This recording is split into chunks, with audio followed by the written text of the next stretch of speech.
اور تم اللہ کو ویسا ہی پاؤ گے جیسا کہ اس سے گمان کرو گے۔ کیا تم جانتے ہو جب حضرت موسیٰ علیہ السلام کے پیچھے فوج لگی ہوئی تھی تب اللہ نے کیوں سمندر کو 2 حصوں میں بانٹ دیا؟ کیا تم جانتے ہو جب حضرت ابراہیم علیہ السلام کو آگ میں جانے کا حکم دیا تو اللہ نے اس آگ کو کیوں ٹھنڈا کر دیا؟ کیا تم جانتے ہو اس نے یوسف علیہ السلام کو کیوں کنویں میں پالا؟ کیا تم یہ بات جانتے ہو اس نے حضرت ہاجرہ کو صحرا کے درمیان میں زمزم کیوں دیا؟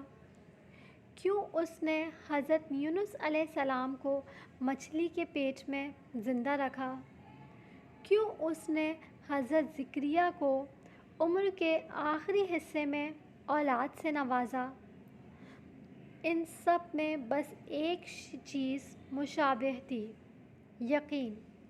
صرف اس لیے کہ ان میں سے کسی نے ہمت نہیں ہاری، انہوں نے یقین رکھا کہ خدا راستہ نکالے گا، اور دیکھو اللہ نے واقعی راستہ نکالا۔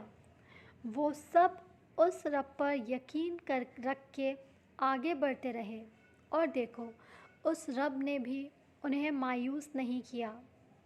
اور توکل تو یہی ہے کہ راستہ نہ ہو اور انسان کہے کہ اللہ راستہ نکالے گا۔